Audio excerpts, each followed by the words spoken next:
now pretty commonplace and pretty dull. There isn't a story there.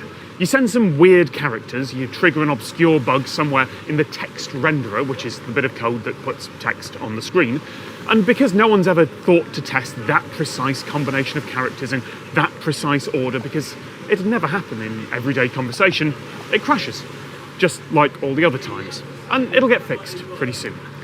But there is something interesting in the characters that we use to do it this time round. If you analyse what's actually being sent in the black spot message, then there are a whole load of invisible characters.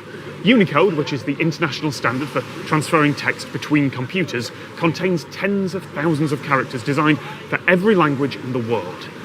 But it also has a few invisible characters defined in it. One of those is a zero with space, which is designed to indicate a good point to put a line break in a really long word. Others dictate whether characters and the diacritics above or below them should be combined or left separated. And a few of them say whether the text should go left to right or right to left. Lots of languages in the world go right to left. For example, anything that uses Arabic script or the Hebrew alphabet. If you're writing in those scripts, then the Unicode standard takes care of everything for you. Those characters are strongly typed right to left. Use the Hebrew alphabet, and any modern system, phone or desktop, will put it right to left automatically. Left to right is not the default, no matter how much the English-speaking world might think it is. Those strongly typed characters mean that if you want to, say, put some Hebrew text in the middle of some English, you can do that. The bit of code that is rendering the text will work out how long that right-to-left sequence is, leave enough space, and then carry on with the rest of the left-to-right text.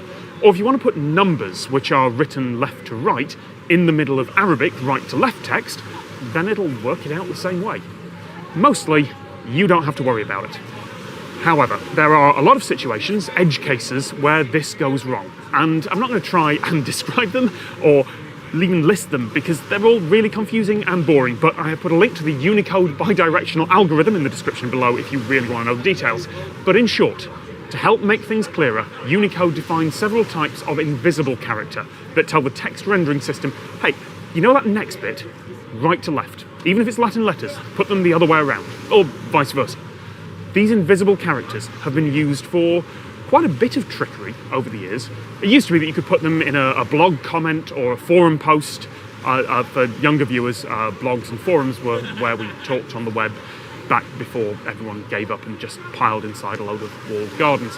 Anyway, put those directional characters in a comment on a badly designed site, and suddenly everyone's writing backwards, and it's really confusing, and that passed for funny 10 years ago. Hidden inside the black spot text are about 2,000 invisible characters that swap the direction of text back and forth.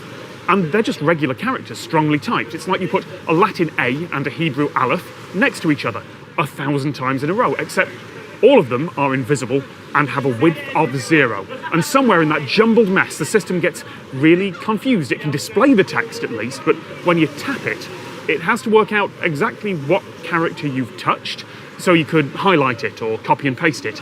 And those thousands of invisible characters cause a problem, the details of which will no doubt be hashed out by the Android development team in the next week or two. Does the black point in the message have anything to do with it? No, probably not. Probably they could have put any emoji or maybe any character at all and put it in there, and it would still have worked. We won't know for a while, but the black spot itself almost certainly isn't the cause of your phone's doom, which is actually true of the original black spot as well. It's not an old pirate legend. When he was writing Treasure Island, author Robert Louis Stevenson just made it up.